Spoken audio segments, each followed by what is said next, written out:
Indian ഓഹരി വിപണി March 17-ന് തുടർച്ചയായ രണ്ടാമത്തെ ദിവസവും ഉയർച്ച തുടരുകയായിരുന്നു. നിഫ്റ്റി 50.74% ഉയർന്ന് 23,581-നെത്തി. അതേസമയം BSE സെൻസെക്സ് 0.65% ഉയർന്ന് 75,992-ലേക്ക് അറിഞ്ഞു. ഈ ഉയർച്ചയ്ക്ക് പ്രധാന കാരണം മെറ്റൽസിലും ഓട്ടോ മേഖലയിലുമുണ്ടായ ശക്തമായ വാങ്ങലായിരുന്നു. വിപുലമായ വിപണി സൂചികകളും മുന്നേറി. നിഫ്റ്റി മിഡ് ക്യാപ് 100.65% ഉയർന്നപ്പോൾ നിഫ്റ്റി സ്മോൾ ക്യാപ് 101% ഉയർന്നു. മേഖലാപരമായി നോക്കുമ്പോൾ നിഫ്റ്റി മെറ്റൽ 2.82% ഉയർച്ചയോടെ മുന്നിലെത്തി. അതിനു പിന്നാലെ നിഫ്റ്റി ഓട്ടോ 2.11% ഉയർന്നു. അതേസമയം നിഫ്റ്റി IT-യും നിഫ്റ്റി FMCG-യും താഴ്ന്ന നിലയിലാണ് അവസാനിച്ചത്. ഇന്ത്യ VIX കുത്തനെ താഴ്ന്നതും വിപണിക്ക് പിന്തുണയായി. ഏകദേശം 8% ഇടിഞ്ഞ് അത് 20-ന് താഴെയെത്തി. ഇതോടെ വിപണിയിലെ അസ്ഥിരത കുറയുകയും നിക്ഷേപകരുടെ ആത്മവിശ്വാസം വർദ്ധിക്കുകയും ചെയ്തു. ഈ ഉയർച്ചയ്ക്ക് പ്രധാന കാരണം ഷോർട്ട് കവറിംഗ് കൂടിയും ഇന്ത്യ VIX ഇടിവുമായിരുന്നു. അതേസമയം ഇറാൻ സംഘർഷവുമായി ബന്ധപ്പെട്ട ഹോർമൂസ് കടലെടുക്ക് പ്രദേശത്തെ സംഘർഷം കാരണം ബ്രെന്റ് ക്രൂഡ് വില ബാരലിന് $100 മുകളിൽ തുടരുന്നു. സാങ്കേതികമായി നോക്കുമ്പോൾ സൂചിക 23,600 മുതൽ 23,700 വരെ മുകളിൽ സ്ഥിരമായി നിലനിൽക്കണം. അങ്ങനെ സംഭവിച്ചാൽ അടുത്ത ലക്ഷ്യം 23,800 മുതൽ 24,000 വരെയായി മാറാം. അതേസമയം 23,350-ഉം 23,000-ഉം പ്രധാന പിന്തുണ നിലകളായി കണക്കാക്കപ്പെടുന്നു. അസ്ഥിരത കുറയുകയും മൊമെന്റം സൂചികകൾ മെച്ചപ്പെടുകയും ചെയ്യുന്നത് ക്രമാതീതമായ വീണ്ടെടുപ്പിന് സൂചന നൽകുന്നു. എന്നിരുന്നാലും വ്യക്തമായ ബ്രേക്കൗട്ട് ഉണ്ടാകുന്നതുവരെ വിപണി ഒരു പരിധിക്കുള്ളിൽ തന്നെ തുടരാൻ സാധ്യതയുണ്ട്. ബാങ്ക് നിഫ്റ്റി ബാങ്ക് 463.85% ഉയർന്ന് 54,876-ലാണ് അടഞ്ഞത്. ട്രേഡിംഗിനിടെ അത് 55,000 നിലയിലേക്ക് അടുത്തിരുന്നു. ചാർട്ടിൽ ഒരു ബുള്ളിഷ് ക്യാൻഡിൽ രൂപപ്പെട്ടു. താഴത്തെ ഭാഗത്ത് നീണ്ട നിഴൽ കാണപ്പെട്ടത് താഴ്ന്ന നിരക്കുകളിൽ ശക്തമായ വാങ്ങലുണ്ടായതിന്റെ സൂചനയാണ്. അടുത്തിടെ 53,250 പിന്തുണ നിലയിൽ നിന്ന് ഏകദേശം 1,700 പോയിന്റ് വീണ്ടെടുപ്പ് ഇതിനകമുണ്ടായി. സാങ്കേതിക സൂചികകൾ പ്രകാരം മൊമെന്റം മെച്ചപ്പെടുകയാണ്. മണിക്കൂർ ചാർട്ടിൽ RSI ബുള്ളിഷ് സിഗ്നൽ കാണിക്കുന്നു. വിശകലനക്കാരുടെ അഭിപ്രായത്തിൽ സൂചിക 56,200 വരെ ഉയരാൻ സാധ്യതയുണ്ട്. ഇത് 38.2% ഫിബൊനാച്ചി റിട്രേസ്മെന്റ് നിലയോടും 10 ദിവസം മൂവിംഗ് ആവറേജിനോടും അടുത്താണ്. എന്നാൽ മൊത്തത്തിലുള്ള പ്രവണത ഇപ്പോഴും ജാഗ്രതയോടെയാണ്. അടുത്ത പ്രതിരോധ നില 55,000 മുതൽ 55,200 വരെ ആയിരിക്കുമ്പോൾ പിന്തുണ 53,900 മുതൽ 54,000 വരെ മേഖലയിലാണ്. വലിയ ഇടിവ് രേഖപ്പെടുത്തിയ ഓഹരികൾ. പ്രധാനമായ ഇടിവ് രേഖപ്പെടുത്തിയ ഓഹരികളിൽ റിലയൻസ് ഇൻഫ്രാസ്ട്രക്ചർ മുൻപന്തിയിലായിരുന്നു. ഓഹരി 4% താഴ്ന്ന് 77 രൂപ 9 ആയി. ഇത് തുടർച്ചയായ മൂന്നാമത്തെ ദിവസത്തെ ഇടിവാണ്. പൂനാവാല ഫിൻകോർപ്പ് 4.11% താഴ്ന്ന് 406 രൂപ ആയി. IDBI ബാങ്കും ഗോദ്രേജ് ഇൻഡസ്ട്രീസും ഏകദേശം 3.6% വീതം ഇടിഞ്ഞു. മറ്റു ശ്രദ്ധേയ ഇടിവുകൾ. EClerx services -3.53%. Balrampur Chini mills -3.3%. Kalpataru projects international -3%. കൂടാതെ താഴെ പറയുന്ന ഓഹരികളും 3% മുകളിലുള്ള ഇടിവ് രേഖപ്പെടുത്തി. Radico Khaitan, Cholamandalam investment and finance company, Mangaluru refinery and petrochemicals limited, Ola electric mobility, Timken India, Swan energy. ധനമന്ത്രി നിർമ്മല സീതാരാമൻ പറഞ്ഞു, ഇന്ത്യ ഇപ്പോൾ ഊർജ്ജക്ഷാമം നേരിടുന്നില്ലെന്ന്. രാജ്യസഭയിൽ സംസാരിക്കുമ്പോൾ അവർ വ്യക്തമാക്കി, പടിഞ്ഞാറൻ ഏഷ്യയിലെ സംഘർഷ സാഹചര്യങ്ങൾ തുടരുന്നുണ്ടെങ്കിലും ആഭ്യന്തര വിതരണത്തിൽ തടസ്സമുണ്ടാക്കില്ലെന്ന് സർക്കാർ ഉറപ്പാക്കിയിട്ടുണ്ടെന്ന്. ഗൃഹോപയോഗ ഗ്യാസ് വിതരണം സ്ഥിരമായി തുടരാൻ റിഫൈനറികളോടും പെട്രോകെമിക്കൽ കോംപ്ലക്സുകളോടും പപ്രോബെയിൻ, ബ്യൂട്ടെയിൻ, പ്രോപ്പിലീൻ പോലുള്ള വാതകങ്ങൾ മറ്റുപയോഗങ്ങളിൽ നിന്ന് മാറ്റി LPG ഉൽപ്പാദനം വർദ്ധിപ്പിക്കാൻ നിർദ്ദേശം നൽകിയതായി അവർ പറഞ്ഞു. ഇതിലൂടെ ആഭ്യന്തര LPG ഉൽപ്പാദനം ഏകദേശം 25% വരെ വർദ്ധിപ്പിക്കാൻ കഴിയുമെന്നാണ് വിലയിരുത്തൽ. ഇന്ത്യയുടെ LPG ഇറക്കുമതിയുടെ ഏകദേശം 65% ഹോർമുസ് കടലിടുക്ക് വഴിയാണ് കടന്നുപോകുന്നത് എന്ന് അവർ അംഗീകരിച്ചു. എന്നാൽ ആഭ്യന്തര ഉൽപ്പാദന ശേഷി വർദ്ധിപ്പിച്ചതും നയപരമായ നടപടികളും ഇന്ത്യയെ ആഗോള തടസ്സങ്ങളിൽ നിന്നും സംരക്ഷിക്കാൻ സഹായിക്കുമെന്ന് അവർ വ്യക്തമാക്കി. ഉയർന്ന ഊർജ്ജ ചെലവ്, വളർച്ച കുറയൽ, തൊഴിൽ വിപണി ദുർബലമാകൽ എന്നിവ സമ്പദ്വ്യവസ്ഥയ്ക്ക് സമ്മർദ്ദം സൃഷ്ടിക്കുകയാണ്. 2025 നാലാം പാദത്തിൽ അമേരിക്കൻ സമ്പദ്വ്യവസ്ഥയുടെ വളർച്ച മന്ദഗതിയിലായി. ആ കാലയളവിൽ വാർഷിക അടിസ്ഥാനത്തിൽ വളർച്ച 0.7% മാത്രമായി. ഇത് 2025 തുടക്കത്തിലുണ്ടായ സാമ്പത്തിക ചുരുങ്ങലിന് ശേഷം ഏറ്റവും കുറഞ്ഞ വളർച്ചയാണ്. ഉപഭോക്തൃ ചെലവ് കുറഞ്ഞതും സർക്കാർ ചെലവ് കുറഞ്ഞതുമാണ് പ്രധാന കാരണം. മുഴുവൻ 2025 വർഷത്തിനായി മൊത്ത ആഭ്യന്തര ഉൽപ്പാദന വളർച്ച 2.1%. ഇത് മുൻകണക്കുകളേക്കാൾ അല്പം താഴെയാണ്. 2024 2.8% നിന്ന് കുറവാണ്. ഇത് സമ്പദ്വ്യവസ്ഥ ക്രമാതീതമായി മന്ദഗതിയിലാകുന്നതിൻ്റെ സൂചനയാണ്. അമേരിക്ക-ഇറാൻ സംഘർഷം കാരണം ബ്രെന്റ് ക്രൂഡ് വില മാർച്ചിൽ ഏകദേശം 40% വരെ ഉയർന്നു. ഒരു ഘട്ടത്തിൽ വില ഒരു ബാരലിന് $119.50 വരെ എത്തിയിരുന്നു. ഇത് 4 വർഷത്തിനിടയിലെ ഏറ്റവും ഉയർന്ന നിലയാണ്. ഈ സംഘർഷം ഹോർമുസ് കടലിടുക്കിലൂടെ പോകുന്ന എണ്ണ ടാങ്കറുകളുടെ ഗതാഗതത്തെ ബാധിച്ചു. സാമ്പത്തിക വിദഗ്ധൻ മാർക്ക് സാൻഡി മുന്നറിയിപ്പ് നൽകി.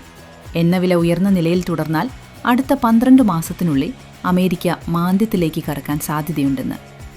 ഉയർന്ന ഊർജ്ജ ചെലവ്, വളർച്ച കുറയൽ, തൊഴിൽ വിപണി ദുർബലമാകൽ എന്നിവ സമ്പദ്വ്യവസ്ഥയ്ക്ക് സമ്മർദ്ദം സൃഷ്ടിക്കുകയാണ്.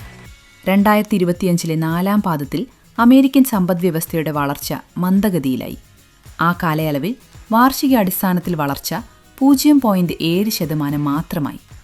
ഇത് 2025 തുടക്കത്തിലുണ്ടായ സാമ്പത്തിക ചുരുങ്ങലിന് ശേഷം ഏറ്റവും കുറഞ്ഞ വളർച്ചയാണ്. ഉപഭോക്തൃ ചെലവ് കുറഞ്ഞതും സർക്കാർ ചെലവ് കുറഞ്ഞതുമാണ് പ്രധാന കാരണം. മുഴുവൻ 2025 വർഷത്തിനായി മൊത്ത ആഭ്യന്തര ഉൽപ്പാദന വളർച്ച 2.1%. ഇത് മുൻ കണക്കുകളേക്കാൾ അല്പം താഴെയാണ്. 2024 2.8% നിന്ന് കുറവാണ്. ഇത് സമ്പദ്വ്യവസ്ഥ ക്രമാതീതമായി മന്ദഗതിയിലാകുന്നതിൻ്റെ സൂചനയാണ്. അമേരിക്ക-ഇറാൻ സംഘർഷം കാരണം ബ്രെന്റ് ക്രൂഡ് വില മാർച്ചിൽ ഏകദേശം 40% വരെ ഉയർന്നു. ഒരു ഘട്ടത്തിൽ വില ഒരു ബാരലിന് $119.50 വരെ എത്തിയിരുന്നു. ഇത് 4 വർഷത്തിനിടയിലെ ഏറ്റവും ഉയർന്ന നിലയാണ്. ഈ സംഘർഷം ഹോർമുസ് കടലിടുക്കിലൂടെ പോകുന്ന എണ്ണ ടാങ്കറുകളുടെ ഗതാഗതത്തെ ബാധിച്ചു. സാധാരണയായി ദിവസേന ഏകദേശം 2 കോടി ബാരൽ എണ്ണ ഈ വഴിയിലൂടെ കടന്നുപോകുന്നു. ഇത് ആഗോള സമുദ്രമാർഗ എണ്ണ വ്യാപാരത്തിൻ്റെ ഏകദേശം 25%. അതിനാൽ ആഗോള വിതരണത്തെക്കുറിച്ച് വലിയ ആശങ്കകൾ ഉയർന്നിട്ടുണ്ട്. പൈസലോ ഡിജിറ്റൽ ലിമിറ്റഡ് വിദേശ വായ്പാ മാർഗത്തിലൂടെ $1.5 കോടി സമാഹരിച്ചു. ഈ തുക ഉപയോഗിച്ച് കമ്പനിയുടെ ധനസ്രോതസ് ശക്തിപ്പെടുത്തുകയും വായ്പ വിതരണം വർദ്ധിപ്പിക്കുകയും ചെയ്യാനാണ് പദ്ധതിയിടുന്നത്. പ്രത്യേകിച്ച് ചെറുകിട ഇടത്തരം സംരംഭങ്ങൾക്കും വരുമാന സൃഷ്ടി മേഖലകൾക്കും വായ്പ നൽകാൻ ഇത് സഹായിക്കും. ഈ നീക്കം കമ്പനിക്ക് ധനസ്രോതസ് വൈവിധ്യമാക്കാനും മൊത്തത്തിലുള്ള മൂലധന ചെലവ് കുറയ്ക്കാനും സഹായിക്കും. 2026 സാമ്പത്തിക വർഷത്തിന്റെ 3-ാം പാദത്തിൽ SBI ലൈഫ് ഇൻഷുറൻസ് 6.83% ഓഹരി, പ്രൊമോട്ടർമാർ 41.8%, വിദേശ നിക്ഷേപകർ 20.1%, റീറ്റെയിൽ നിക്ഷേപകർ 30.5%. ഇത് വ്യാപകമായ നിക്ഷേപക പങ്കാളിത്തം കാണിക്കുന്നു. സ്വർണവും വെള്ളിയും വില ഉയർന്നു. കാരണം അമേരിക്കൻ ഡോളർ 10 മാസത്തെ ഉയർന്ന നിലയിൽ നിന്ന് താഴ്ന്നതാണ്. അന്താരാഷ്ട്ര വിപണിയിൽ സ്വർണം ഏകദേശം $47 ഉയർന്ന് ഔൺസിന് $5049. വെള്ളി ഏകദേശം $2.08 ഉയർന്ന് ഔൺസിന് $82.76. അമേരിക്ക-ഇറാൻ സംഘർഷം കാരണം ഉയർന്നുവരുന്ന പണപ്പെരുപ്പ ആശങ്കകളും ലോകത്തെ പ്രധാന കേന്ദ്ര ബാങ്കുകളുടെ പലിശ നിരക്ക് തീരുമാനങ്ങളും വിപണിയെ സ്വാധീനിക്കുന്നു. ഇന്ത്യയിലെ കൊമോഡിറ്റി വിപണിയിൽ മെയ് മാസത്തെ വെള്ളി കരാർ കിലോയ്ക്ക് $6,367 ഉയർന്ന് $26,899 വരെ എത്തിയിരുന്നു. അതേസമയം കഴിഞ്ഞ ആഴ്ച വെള്ളിയുടെ വില 3.30% ഇടിഞ്ഞിരുന്നു. മാർച്ചിന്റെ ആദ്യവാരത്തിലുണ്ടായ 5% ഇടിവിനൊപ്പം ഈ മാസത്തിൽ മൊത്തം നഷ്ടം 9%. അമേരിക്കൻ ഓഹരി വിപണി ഫ്യൂച്ചറുകൾ തുറക്കുന്നതിന് മുൻപ് താഴ്ന്നു. കാരണം ഉയർന്ന എണ്ണവില പണപ്പെരുപ്പ ആശങ്കകൾ വർദ്ധിപ്പിച്ചതാണ്. Dow Jones future, S&P 500 future, Nasdaq future ഇവയെല്ലാം പ്രീ മാർക്കറ്റ് വ്യാപാരത്തിൽ 0.2 മുതൽ 0.4% വരെ താഴ്ന്നു. ഇതിനിടെ ബ്രെന്റ് ക്രൂഡ് വില ഏകദേശം ബാരലിന് $105 വരെ തിരിച്ചുയർന്നു. ഹോർമൂസ് കടലിടുക്കിലെ സംഘർഷാവസ്ഥയും അമേരിക്ക, ഇസ്രായേൽ, ഇറാൻ സംഘർഷം വർദ്ധിച്ചതുമാണ് കാരണം. ഇതോടെ ആഗോള പണപ്പെരുപ്പവും വിപണി അസ്ഥിരതയും വർദ്ധിക്കുമെന്ന ആശങ്ക ഉയർന്നിട്ടുണ്ട്. വിപണിയിൽ ശ്രദ്ധേയമായ ഓഹരികൾ: JP മോർഗൻ ചോസ്, ഗോൾഡ്മാൻ സാക്സ്, സിറ്റി ഗ്രൂപ്പ് ഇവയുടെ ഓഹരികൾ ഉയർന്നു. വിമാന കമ്പനികളുടെ ഓഹരികളും ശക്തമായി ഉയർന്നു. ഡെൽറ്റ എയർലൈൻസ്, അമേരിക്കൻ എയർലൈൻസ് ഇവയുടെ ഓഹരികൾ 4%-ലധികം ഉയർന്നു. ഊബർ ടെക്നോളജീസ് ഏകദേശം 5.6% ഉയർന്നു. കാരണം 28 നഗരങ്ങളിൽ റോബോട്ട് ടാക്സി സേവനം ആരംഭിക്കാൻ കമ്പനി പദ്ധതി പ്രഖ്യാപിച്ചു. ഇപ്പോൾ വിപണിയുടെ ശ്രദ്ധ മാർച്ച് 18 നടക്കുന്ന അമേരിക്കൻ കേന്ദ്ര ബാങ്ക് യോഗത്തിലേക്കാണ്. പലിശ നിരക്ക് 3.5 മുതൽ 3.75% വരെ മാറ്റമില്ലാതെ തുടരുമെന്നാണ് വിപണി പ്രതീക്ഷിക്കുന്നത്. ഇപ്പോൾ വിപണി കണക്കാക്കുന്നത് ഈ വർഷം ഒരിക്കൽ മാത്രം 0.25% പലിശ കുറയ്ക്കലുണ്ടാകാൻ സാധ്യതയുണ്ടെന്നാണ്. അത് സെപ്റ്റംബർ മാസത്തിൽ സംഭവിക്കാമെന്ന് കരുതുന്നു. ഭൂമിശാസ്ത്ര രാഷ്ട്രീയ സംഘർഷങ്ങൾ ഉണ്ടായിട്ടും സ്വർണ്ണവില മാർച്ചിൽ കുറവാണ് കാണിച്ചത്. അന്താരാഷ്ട്ര സ്വർണ്ണ ഫ്യൂച്ചറുകൾ 4%-ലധികം ഇടിഞ്ഞു. ഇന്ത്യയിലെ വിപണി 10 ഗ്രാമിന് 3000 രൂപയിലധികം ഇടിവുണ്ടായി. വിദഗ്ധർ പറയുന്നത് നിക്ഷേപകർ ലാഭം പൂട്ടുന്നതും ഡോളർ ശക്തമായതും സ്വർണ്ണവിലയെ നിയന്ത്രിക്കുകയാണെന്നാണ്. സാധാരണയായി യുദ്ധാവസ്ഥ, പണപ്പെരുപ്പം, സാമ്പത്തിക മന്ദഗതി എന്നിവ സ്വർണത്തിന് പിന്തുണ നൽകുന്ന ഘടകങ്ങളാണ്. എന്നാൽ ഇപ്പോൾ ശക്തമായ ഡോളർ, പലിശ കുറയ്ക്കൽ, പ്രതീക്ഷ കുറയൽ, ലാഭം പൂട്ടൽ ഇവ സ്വർണത്തിന്റെ ഉയർച്ചയെ നിയന്ത്രിക്കുന്നു. ഇന്ത്യയിലെ IPO വിപണി ഇപ്പോഴും സജീവമാണ്. മാർച്ച് മാസത്തിൽ 10-ലധികം IPOകൾ വരാനുണ്ട്. പ്രത്യേകിച്ച് ചെറുകിട ഇടത്തരം IPOകൾക്ക് ശക്തമായ ആവശ്യമാണ്. ചിലത് 100 മടങ്ങ് വരെ ഓവർ സബ്സ്ക്രിപ്ഷൻ നേടുന്നുണ്ട്. Central mine planning and design institute IPOയ്ക്ക് വലിയ താൽപ്പര്യം കാണപ്പെടുന്നു. ഗ്രേ മാർക്കറ്റിൽ ഓഹരിക്ക് ഏകദേശം 22 രൂപ പ്രീമിയം കാണിക്കുന്നു. IPO വിലപരിധി 163 രൂപ മുതൽ 172 രൂപ വരെയാണ്. സബ്സ്ക്രിപ്ഷൻ കാലയളവ് മാർച്ച് 20 മുതൽ മാർച്ച് 24 വരെ. ഈ IPO വഴി കമ്പനി ഏകദേശം 1837.8 കോടി രൂപ സമാഹരിക്കാൻ ലക്ഷ്യമിടുന്നു. IDBI ബാങ്കിന്റെ ഓഹരി വിറ്റഴിക്കൽ പദ്ധതി സർക്കാർ നിർത്തിവച്ചു. സർക്കാരും ലൈഫ് ഇൻഷുറൻസ് കോർപ്പറേഷനും ചേർന്ന് 61% ഓഹരി വിൽക്കാൻ പദ്ധതിയിട്ടിരുന്നു. ലക്ഷ്യം ഏകദേശം 70,000 കോടി രൂപ സമാഹരിക്കലായിരുന്നു. എന്നാൽ ലഭിച്ച ഓഫറുകൾ സർക്കാരിന്റെ പ്രതീക്ഷിച്ച വിലയേക്കാൾ കുറഞ്ഞതിനാൽ പ്രക്രിയ താൽക്കാലികമായി നിർത്തിവച്ചു. ടെലികോം റെഗുലേറ്ററി അതോറിറ്റി അനാവശ്യ വിളികളും സന്ദേശങ്ങളും നിയന്ത്രിക്കാൻ പുതിയ നിയമങ്ങൾ നിർദ്ദേശിച്ചു. പ്രധാന നിർദ്ദേശങ്ങൾ: സ്പാം വിളികൾ ഉണ്ടാക്കുന്ന നെറ്റ്വർക്കുകൾക്ക് മിനിറ്റിന് 5 പൈസ വരെ പിഴ. കൃത്രിമ ബുദ്ധി ഉപയോഗിച്ച് സ്പാം കണ്ടെത്തൽ.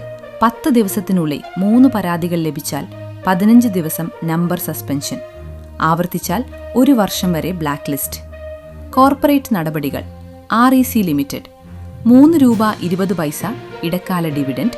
റെക്കോർഡ് തീയതി മാർച്ച് 20. ഇന്ത്യ ഗ്ലൈക്കോൾസ് ലിമിറ്റഡ് 7 രൂപ 50 പൈസ ഡിവിഡൻഡ്. റെക്കോർഡ് തീയതി മാർച്ച് 23. കാസ്ട്രോൾ ഇന്ത്യ 5 രൂപ 25 പൈസ ഡിവിഡൻഡ്. റെക്കോർഡ് തീയതി മാർച്ച് 23. ശ്രദ്ധേയ കമ്പനികൾ. ടാറ്റ കൺസൾട്ടൻസി സർവീസസ് പുതിയ കൃത്രിമബുദ്ധി പ്ലാറ്റ്ഫോം ആരംഭിച്ചു. ഭാരത് ഇലക്ട്രോണിക്സ് 1011 കോടി രൂപ പ്രതിരോധ കരാർ നേടി. പ്രോസ്റ്റാർ ഇൻഫോ സിസ്റ്റംസ് 90.44 കോടി രൂപ കരാർ നേടി. Swan defence and heavy industries ഓഹരി വിൽപ്പന പദ്ധതി. മിശ്രധാതു നിഗം ഡിവിഡൻഡ് എക്സ് തീയതി മാർച്ച് 18. ആഗോള സാമ്പത്തിക സംഭവങ്ങൾ 17 മുതൽ 18 വരെ മാർച്ച് 2026. അമേരിക്കൻ കേന്ദ്ര ബാങ്ക് പലിശ നിരക്ക് തീരുമാന യോഗം. 19 മാർച്ച് 2026. യൂറോപ്പ്, ബ്രിട്ടൻ, ജപ്പാൻ കേന്ദ്ര ബാങ്കുകളുടെ നയപ്രഖ്യാപനം. 20 മാർച്ച് 2026. അമേരിക്കയിലെ ഭവന വിപണി ഡാറ്റയും സാമ്പത്തിക സൂചികകളും.